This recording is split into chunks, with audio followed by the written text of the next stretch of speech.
The thing about a meadow, or a wildflower meadow in this case, is that they need management. They seldom occur naturally, and the main form of management is to cut them down once or twice a year so that the invasive, more dominant species don't dominate all the wildflowers. Well, it depends if it's a spring or summer meadow as to when you cut it, but this is predominantly a summer meadow because most of the flowers come out in the summertime. So I would normally do most of it at the end of August or beginning of September, but there's an area here where the ground is particularly rich and the grasses have begun to dominate, so there are fewer wildflowers.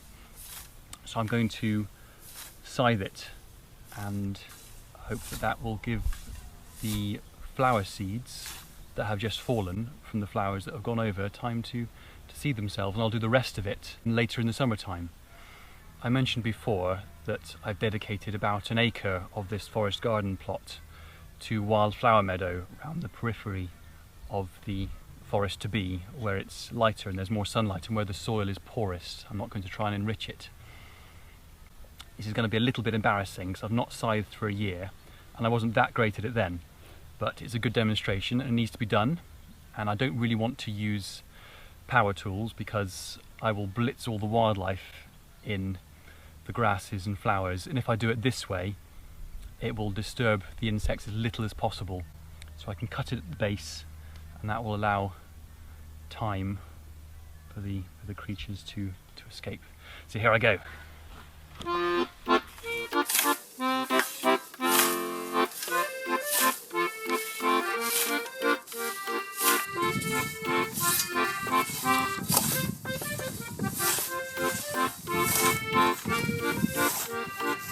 Scythe the grass, scythe along, I wish I knew a scything song. I probably should have been less lazy and woken up early in the morning in the cool of the day to do this. It's really, really hot at the moment. I don't think I can do much more. But yeah, mind your legs. But don't worry, I won't get you really. It's fine. Scythe the grass, scythe along, I must learn a scything song.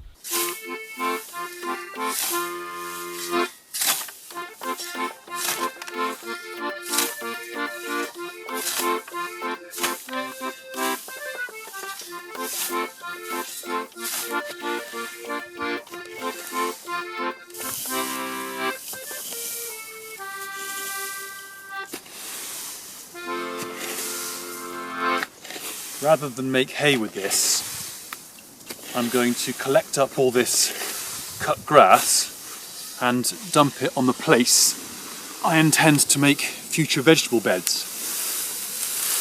There, in this case, I'm just going to collect it and let it rot down, and I'll keep doing that with the meadow areas each year, and then in 3 or 4 or 5 years' time I should have a nice mound of rotted grass I can cover up and start planting things in. Well, that's a few feet done. Another acre to go.